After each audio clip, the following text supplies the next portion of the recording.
everyone. Welcome to this week's Peer and Pulse survey series, where we plan to talk about TMO versus PMO for enterprise transformation. So TMO being transformation management offices. Let's start maybe with this week's poll.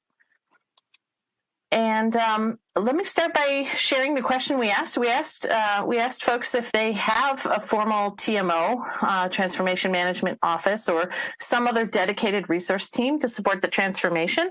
And as you can see, about half of folks responding to the poll said yes, there was a centralized team or office. A handful of folks seem to get those resources from within either HR or their HRIT organization, or go out and solicit some support from a third party. And, a full quarter of folks responding said they really don't have anything formal in-house at all. So that was an interesting, some interesting stats to start our conversation today.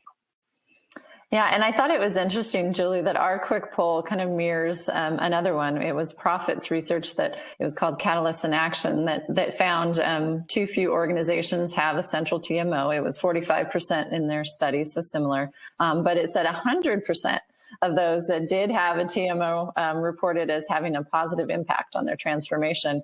And then it went further to say actually a huge number, 83%, said it had a very positive impact on the transformation. So I was thrilled to see that number. I don't know too many research studies that show 100% of anything positive. So pretty compelling.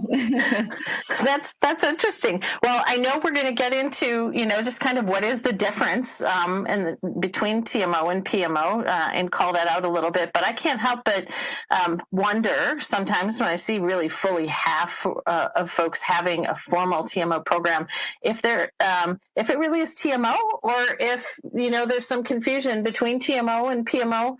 So it'll be exciting to see you call out the differences here. I think everyone's familiar with project management, PMO offices that are just like initiate, plan, execute, control, close. There's a rigor associated with those.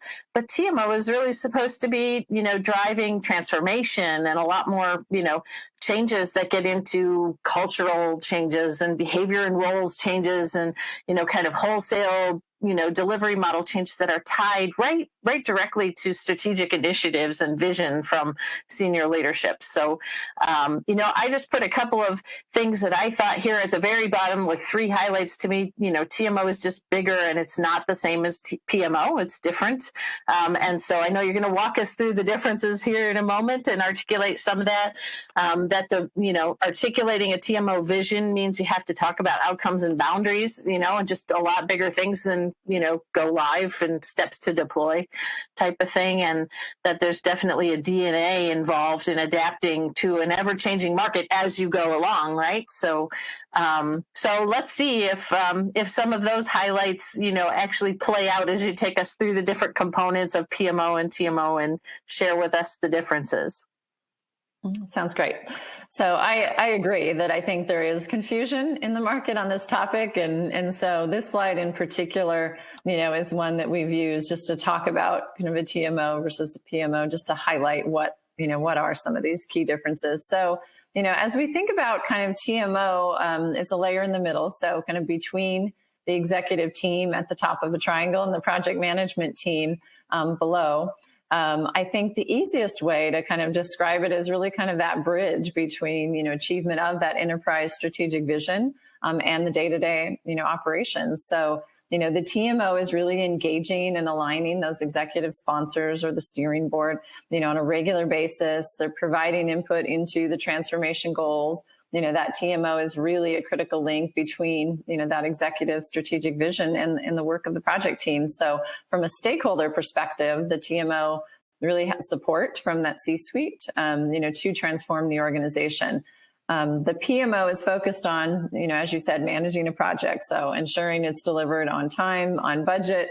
The TMO is really looking at managing multiple program and project management initiatives to achieve those broader business outcomes and value across the transformation. So a transformation management office is certainly beneficial when, an organization has a transformation program that's highly complex, requires coordination between multiple functional groups, often multiple third parties. A TMO really takes that organizational strategy and helps bring that strategy to life. So executing the strategy and monitoring really all the initiatives that deliver that strategy. As it relates to kind of planning and budgeting, the PMO is certainly the one managing those day-to-day activities for the project, monitoring the budget, the scope. The PMO tracks the status. The TMO is really the one driving it, though. They're driving that central coordination across programs, and projects. The PMO is managing and escalating the project, issues and risks on a regular basis to the TMO.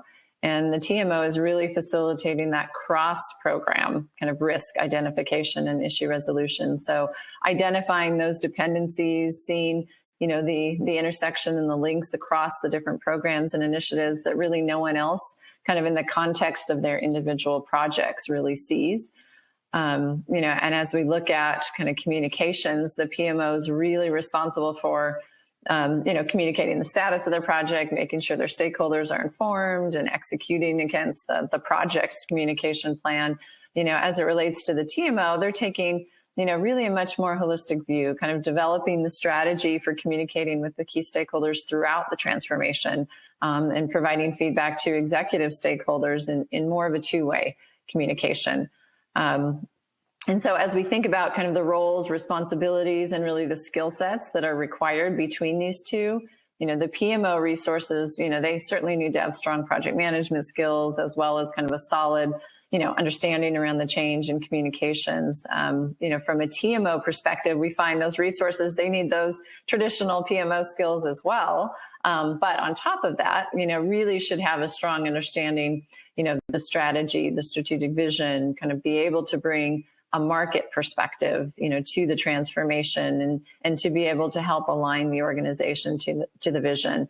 And so certainly the change in communication capability, it's even more critical, we would say, in the TMO, because the transformation obviously requires, a huge amount of change management, aligning the stakeholders, ensuring that it's really connected, communications across all of the complex, projects.